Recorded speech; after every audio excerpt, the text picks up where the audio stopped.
नमस्कार। तकरीबन 2 साल बाद कृपा हुई। पिछले 6 साल में तीसरी बार सेवा मुक्त हो रहा हूं। कवि पत्रकार मुकेश कुमार का संदेश सुबह सुबह आया। किसकी कृपा समझना बहुत मुश्किल नहीं था। मुकेश जी कोई 2.25 साल से लवली यूनिवर्सिटी में मीडिया विभाग में अध्यापक और डीन थे। कल वे वहां से सेवा मुक्त हुए या होने को मजबूर किए गए, या उनकी यूनिवर्सिटी में ने महसूस किया कि उनका और वहां होना उनके हित में नहीं है। पिछले 6 साल में तीसरी बार सेवा मुक्ति लवली यूनिवर्सिटी के पहले वे Shri Govind Singh tricentenary university, SGT university Gurgaon और माखनलाल चतुर्वेदी पत्रकारिता विश्वविद्यालय से हटाए जा चुके हैं। इन संस्थानों से उन्हें बाहर किए जाने की वजह भी समझी जा सकती है। भारतीय जनता पार्टी और राष्ट्रीय स्वयंसेवक संघ को वे किसी तरह रास नहीं आ रहे थे। इन संस्थानों के प्रबंधन को बाध्य किया गया कि वे मुकेश कुमार को मुक्त करें। हिंदी के लोग उन्हें पहचानते हैं। पहले दूरदर्शन पर नामवर सिंह के साथ उनकी साहित्यिक चर्चा सुबह सवेरे किए याद सबको हैं। राजनीतिक और सामाजिक विषयों पर उनके द्वारा सत्य हिंदी के मंच पर किए जाने वाले कार्यक्रम खासे लोकप्रिय हैं। मुकेश कुमार शांतिपूर्वक अपनी बात कहते हैं, लेकिन उनकी धर्मनिरपेक्षता दृढ़ है। इसके कारण भारतीय जनता पार्टी की राजनीति में उनका विरोध स्वाभाविक ही है।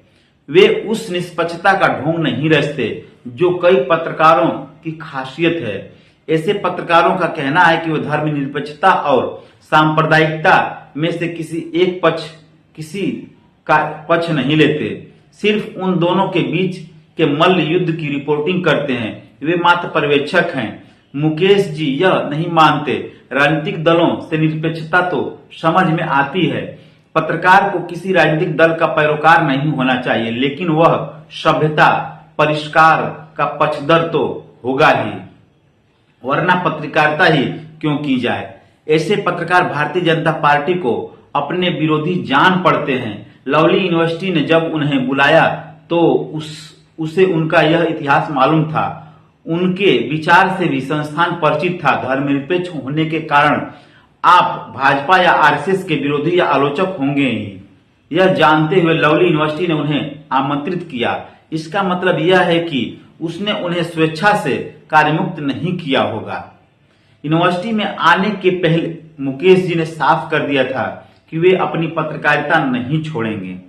प्रबंधन को इससे एतराज न था, लेकिन इधर उसने उन्हें कहना शुरू किया कि क्यों नहीं अपने चर्चा के कार्यक्रम बदल देते हैं। मुकेश को यह स्वीकार नहीं था। फिर यूनिवर्सिटी भी मजबूर हो गई। इधर ही यह हुआ कि इस वजह समझना कठिन नहीं है। चुनाव करीब है। भाजपा अपनी आलोचना की हर जगह बंद करना चाहती है। लवली यूनिवर्सिटी अभी भाजपा से अदावत मोल नहीं ले सकती। उसके संचालक आम आदमी पार्टी के राज्यसभा के सांसद हैं। उन्हें मालूम है कि भाजपा की नाराजगी की कीमत उनके लिए कितनी भारी हो सकती है। क्या हुआ कि अपनी सुरक्षा के लिए मुकेश कुमार की बलि दे दी जाए। आखिर अशोका यूनिवर्सिटी ने प्रताप भानु मेहता को बाहर का रास्ता दिखा ही दिया। आज संस्थानों के बचे रहने की शर्त एक ही है, भाजपा सरकार से वफादारी का ऐलान। अगर वह न हो तो खामोशी। मुकेश कुमार की मुखरता लवली यूनिवर्सिटी के संचालकों के लिए खतरनाक हो सकती थी। उनके सामने विकल्प था, वे अपने कार्यक्रम बंद कर दें और यूनिवर्सिटी में बने रहें, या बोलना जारी रखें और सेवा मुक्त हो जाए। मुकेश जी ने दूसरा विकल्प चुना। यह आर्थिक असुरक्षा का रास्ता है, लेकिन स्वाधीनता और सुरक्षा में क्या चुनना चाहिए। मुकेश जी ने उसका उत्तर दिया है। उनसे ठीक विपरीत लवली यूनिवर्सिटी ने क्या विश्वविद्यालय कहलाने का अपना अधिकार खो नहीं दिया है। कह सकते हैं कि एक आदमी ने आने जाने से किसी संस्थान को बहुत फर्क नहीं पड़ता, लेकिन उसे जिस वजह से जाना पड़ा वह वजह बतलाती है कि विश्वविद्यालय अपने धर्म का निर्वहन कर पा रहा है या नहीं। वह धर्म है स्वतंत्र विचार के लिए खुली जगह मुहैया कराना। अगर विश्वविद्यालय आपको सार्वजनिक तौर पे अपने विचारों की अभिव्यक्ति करने से रोके तो वह अपने उद्देश्य से विमुख हो रहा है। यह बात दोहराना जरूरी है कि विश्वविद्यालय के अध्यापकों का एक समाज में लगातार संवाद करना है ताकि वह खुद और जो कुछ भी उनके साथ हो रहा है उसे समझ सकें। अध्यापक समाज को तथ्य भी प्रदान करते हैं और वे वैचारिक औजार भी देते हैं जिनके सहारे वह घटनाओं और परिस्थितियों का विश्लेषण कर सके। यह अध्यापक का सामाजिक दायित्व है जो कहते हैं कि अध्यापकों को सिर्फ कक्षा से मतलब होना चाहिए और उन्हें खुद को पाठ्यक्रम पूरा करने तक सीमित रखने चाहिए। वे अध्यापकों की भूमिका के बारे में कुछ नहीं जानते। मुकेश कुमार के साथ जो हुआ वह अन्य विश्वविद्यालयों में खासकर निजी विश्वविद्यालय में चुपचाप घटित हो रहा है और उसकी हमें प्रायः खबर नहीं हो पाती। निजी विश्वविद्यालय पत्रकारिता या जनसंचार जैसे विषयों में प्रायः कम अवधि के अनुबंध पर अध्यापकों को बहाल करते हैं। अनुबंध को जारी रखना न रखना उनकी मर्जी है, लेकिन पिछले दिनों ऐसे अस्थायी अध्यापकों के अनुबंध खत्म कर दिए गए जो भाजपा के लिए असुविधा माने जाते हैं। वे सार्वजनिक तौर पर कुछ नहीं बोल पाते क्योंकि इससे आगे की हर संभावना समाप्त हो जाने की खतरा है। निजी विश्वविद्यालय की नकेल कसना सरकार के लिए आसान है। उनके संरक्षक प्रायः उद्योगपति व्यापारी होते हैं। सरकार किसी बहाने उनके व्यवसाय पर चोट कर सकती है। वह जमीन, पानी, बिजली, इमारत को लेकर विश्वविद्यालय को तरह तरह से तंग कर सकती है। क्या कोई संस्थान किसी एक अध्यापक की सार्वजनिक अभिव्यक्ति के लिए इतनी झंझट मोल ले सकता है? क्या यह बहुत महंगा सौदा नहीं है? इसलिए भली मनसा वाले संचालक अध्यापकों को कहते हैं कि उन्हें अपनी क्लास में पूरी छूट है, लेकिन बाहर में मुंह बंद रखें। इससे कम से कम विश्वविद्यालय तो बचा रहेगा। इसी कारण आप अखबारों और दूसरी जगहों पर निजी विश्वविद्यालयों के अध्यापकों के लेख शायद ही देखेंगे।